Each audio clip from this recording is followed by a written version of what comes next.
यस्य वाग्वृत्तिपर्यन्ता यतिराज सरस्वती तस्मै வேதாந்த குரவே பூயோ பூயோ நமோ நமஹ.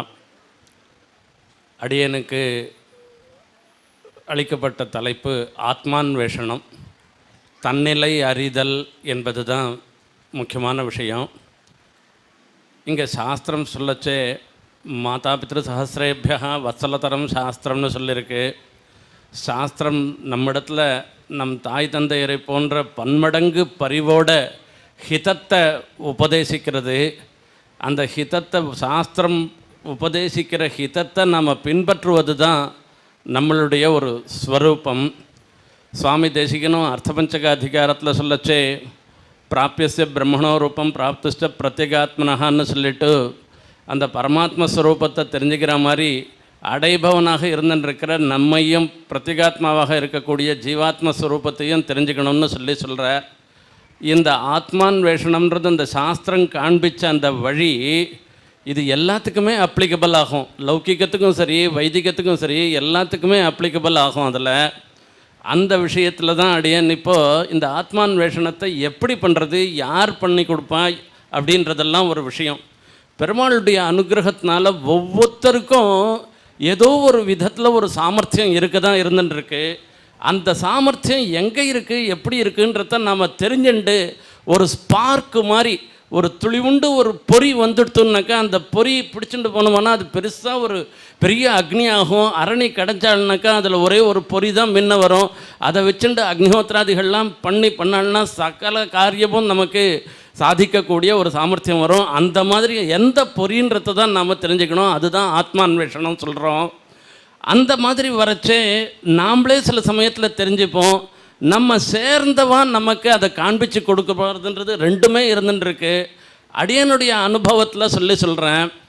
இங்கே சமஸ்த ஜனனீம் வந்தே சைத்தன்ய ஸ்தன்னிதாயினீம் சேயசீம் ஸ்ரீனிவாசஸ்ய கருணாம் இவர் ரூபிணின்னு சொல்லி தயைக்கு ஒரு உருவம் கொடுத்தாக்கா, தயன்றது ஒரு குணம், அதுக்கு உருவம் கிடையாது. உருவம் கொடுத்தா என்னவா இருக்கும் அப்படின்னாக்கா அது பெரிய பிராட்டியாராக தான் இருக்க முடியும்னு சுவாமி தேசிகன் சாதிக்கிறார்.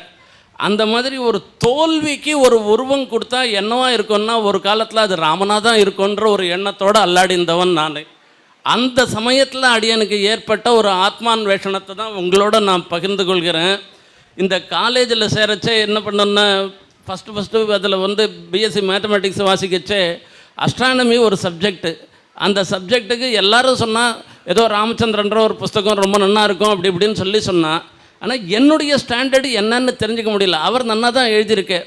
3 மாதம் டெஸ்ட்டு எழுதியும் 3 மாதத்துலேயும் நான் பாஸ் கூட பண்ணனா இல்லையான்றது தெரியாத ஒரு நிலை. அதே சமயத்தில் இன்னொரு ஒரு புஸ்தகத்தை சஜஸ்ட் பண்ணால் அது பண்ண உடனே அந்த புஸ்தகத்தை வாசித்தேன். யூனிவர்சிட்டி இதில் வரைச்சே அதுக்கு 100 மார்க்கே வந்துடுத்து. ஆகையால் அங்கே ஆத்மான்வேஷனம் தான் பார்க்கணும், நாம்ளே பண்ணுறதில்ல. அதே மாதிரி இந்த ஆத்மான்வேஷனம் பண்ணுறதுல ஆச்சாரியாளுடைய அனுகிரகமும் வேணும்.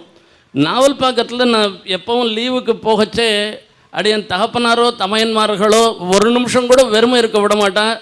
யார் அங்கே அத்தியனம் பண்ணிட்டு இருக்காளோ அவளோட அந்த அத்தியனம் பண்ண வைக்கிறது, அங்கேயே தானே காவிய பாடம் வாசி வைக்கிறது, சுவாமிகிட்ட தர்க்க சங்கரம் வாசி வைக்கிறது, இப்படி ஏதோ ஒன்று பண்ணிகிட்டே இருந்துட்டுருப்பா. நான் ஒரு சமயத்தில் கூட நான் சீபாஷ்யம் காலக்ஷேபம் பண்ணுவேன்னு நினைக்கவே இல்லை நான். ஆனால் ஒரு வருஷம் காலம் பூர்த்தியாக நாவல் பாக்கத்தில் இருக்கிற ஒரு சன்னிவேசம் வரைச்சே தர்க்க சங்கிரகத்துலேருந்து ஆரம்பித்து பஞ்சலட்சணி வரைக்கும் எல்லா பாடங்களும் சுவாமிகிட்ட சேவிக்கும்படியான பாக்கியம் கிடைச்சது. என் தமையன்மார்களும் இருந்து சிந்தனை பண்ணி வச்சான். இது எல்லாம் என்ன நினச்சிருந்தாலோ என்னமோ தெரியல, ஏண்டா நீயும் சீபாஷ்யம் காலக்ஷேபம் பண்ணக்கூடாதுன்னு சொல்லி அந்த சீபாஷ்ய காலக்ஷேபம் இப்போ இந்த இடத்துல அன்வேஷனம் பண்ணி கொடுத்தவா என் திருத்தகப்பனாரும் தமையன்மார்களும் தான். இன்றைய தினத்தில் இந்த இதை பார்த்தேன் நான்.